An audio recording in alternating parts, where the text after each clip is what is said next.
നമസ്കാരം കൂട്ടുകാരെ, ഞാൻ Lijeesh Chettiyar. Welcome to my channel Lijees media. ഇന്ന് ഞാൻ ദശാവതാരങ്ങളിൽ മൂന്നാമത്തെ അവതാരമായ വരാഹമൂർത്തിയുടെ ക്ഷേത്രത്തിലാണ്. അത് നമ്മുടെ കാക്കൂരിലെ ദശാവതാര ക്ഷേത്രങ്ങളിൽപ്പെട്ട മൂന്നാമത്തെ അവതാരത്തിൻ്റെ അമ്പലത്തിലാണുള്ളത്. അത് അതിൻ്റെ ക്ഷേത്രത്തിൻ്റെ കുളമാണ്. അപ്പോൾ ഈ വരാഹമൂർത്തി ക്ഷേത്രങ്ങൾ കേരളത്തിൽ വളരെ കുറവാണെന്നാണ് എനിക്ക് തോന്നുന്നത്. ഞാൻ വരാഹമൂർത്തിയുടെ ക്ഷേത്രത്തിൽ പോയിട്ടുള്ളത് പന്നിയൂർ വരാഹമൂർത്തി ക്ഷേത്രം, നമ്മളെ പാലക്കാട് ജില്ലയിൽ സ്ഥിതി ചെയ്യുന്ന, അതായത് നമ്മളെ മലപ്പുറം ജില്ലയോട് അടുത്ത് കിടക്കുന്ന അവിടെ ഞാൻ ഇടയ്ക്ക് പോകാറുണ്ട്. അത് നമ്മൾ തിരൂരിൽ നിന്ന് എനിക്ക് ഒരു മണിക്കൂർ യാത്ര ചെയ്ത് എത്താവുന്ന ദൂരമുള്ളൂ. ഇത് നമ്മുടെ ബാലുശ്ശേരിക്ക് പോകുന്ന വഴി കാക്കൂർ നന്മണ്ട എന്ന് പറഞ്ഞ സ്ഥലത്താണ്. അപ്പോൾ ഇവിടെ വിഷ്ണുവിൻ്റെ 10 അവതാരങ്ങളുടെയും ക്ഷേത്രങ്ങൾ ഒരു 6 കിലോമീറ്ററിൻ്റെ ഉള്ളിലായിട്ട് തന്നെ സ്ഥിതി ചെയ്യുന്നുണ്ട്. മത്സ്യം, കൂർമ്മം, വരാഹം, നരസിംഹം, വാമനൻ, അങ്ങനെ എല്ലാ അവതാരങ്ങളുടെയും ക്ഷേത്രങ്ങൾ ഇവിടെ 6 കിലോമീറ്ററിനുള്ളിൽ തന്നെ സ്ഥിതി ചെയ്യുന്നുണ്ട്. അപ്പോൾ അതിൽ വാമന ക്ഷേത്രത്തിൽ ഞാൻ കഴിഞ്ഞ മാസം പോയപ്പോഴുള്ള വീഡിയോ ഞാൻ വിട്ടിരുന്നു. പൊൻകുന്നം മലയുടെ താഴ്വരയിൽ തീർത്ഥങ്കര വെള്ളച്ചാട്ടം ഒക്കെ ഉൾപ്പെടെയുള്ള വാമന ക്ഷേത്രത്തിൽ.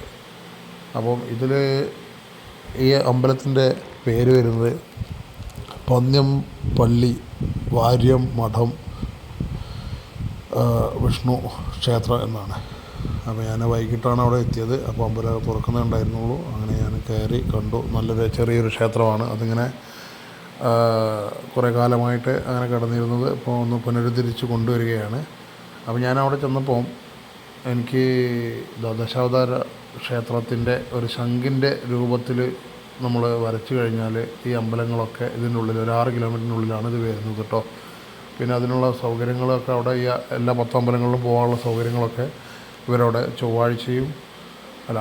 വ്യാഴാഴ്ചയും ഞായറാഴ്ചയും അങ്ങനെ ഏർപ്പാട് ചെയ്തിട്ടുണ്ട്. അപ്പോൾ എൻ്റെ നമ്പർ ഞാനിതിൽ ഡിസ്ക്രിപ്ഷനിൽ കൊടുക്കാം കേട്ടോ.